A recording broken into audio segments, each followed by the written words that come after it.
Mon nom, donc, comme vous le savez, est Ndeye Fatou Touré, Madame Ndeye Fatou Touré, épouse Guèye. Je suis avocate de carrière depuis 1985.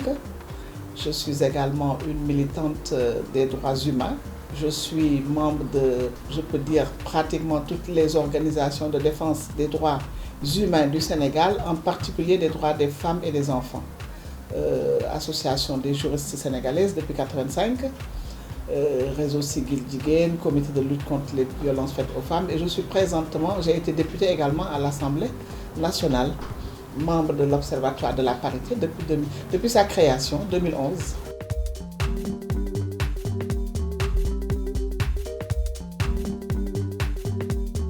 En matière d'égalité, il n'y a pas de restriction. S'il y a restriction, ça s'appelle discrimination.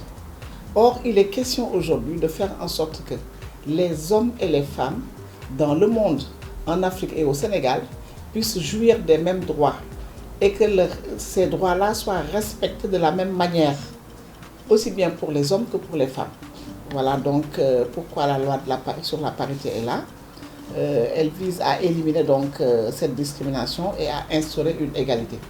Elle est intervenue en 2010, hein, c'est une loi du 28 mai 2010, et pour justement, donc l'État a l'obligation de prendre des garanties normatives par des textes, d'abord de loi et ensuite des décrets.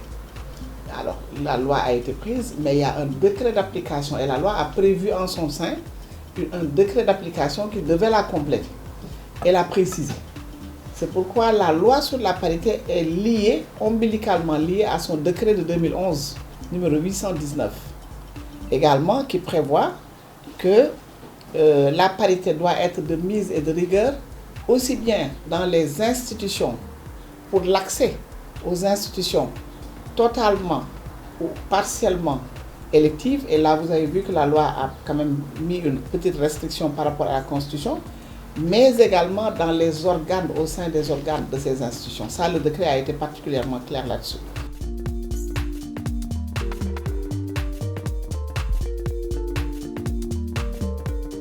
Et le Sénégal s'est résolument engagé dans ce processus et a l'obligation en tant qu'État de prendre des mesures d'action affirmative et consolidante.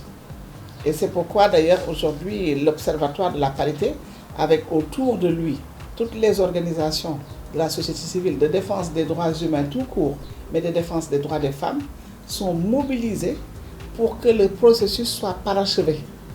Du fait justement de certains manquements et certains gaps qu'on a vus au niveau des textes.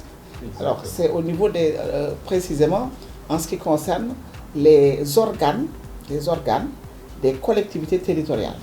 Nous avons particulièrement déploré le fait que dans la réforme très récente de 2021, d'il y a quelques semaines, du Code des collectivités territoriales, qu'il n'y ait pas eu de phrases claires, nettes et précises relatives au respect scrupuleux de la parité au sein des organes, notamment dans les bureaux des conseils départementaux et des conseils municipaux. C'était extrêmement important pour nous que de voir une disposition pareille que nous retrouvons dans le code électoral.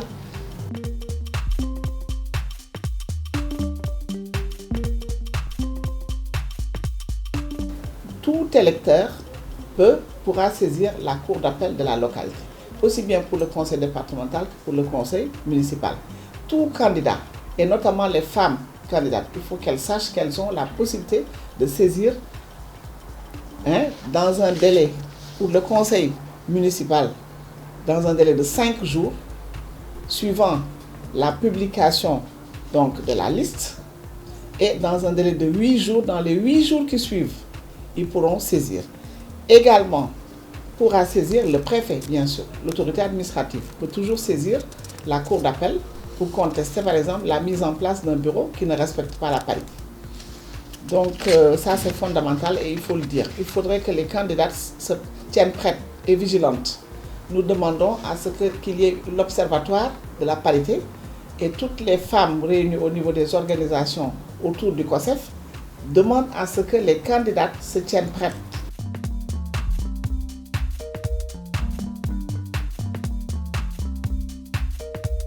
Le délai est également d'1 mois. à compter de la notification de la décision. Voilà, donc la personne a 1 mois pour saisir la Cour suprême. Le recours à un avocat n'est pas obligatoire. On n'est pas obligé d'être assisté par un conseil.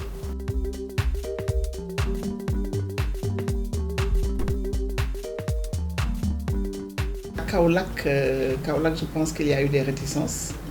Hein? L'élection n'a pas été reprise. En tout cas, le recours au niveau de la Cour d'appel de Kaolack s'est soldé par un échec. La Cour suprême a corrigé, mais à ce qui me semble, il y a eu beaucoup de réticences pour respecter la décision de la Cour suprême. Mais elle doit être respectée.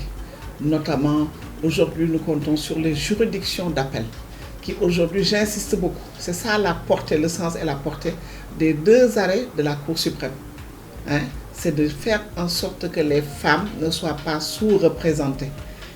L'objectif, en fait, c'est ça de la loi sur la parité et de la disposition constitutionnelle. Et la Cour suprême l'a si brillamment, vraiment de manière très éclairante et lucidante, elle l'a si brillamment rappelé. Il faudrait que les femmes soient vigilantes, parce qu'on ne fait pas de recours pour après voir le recours tomber en désuétude.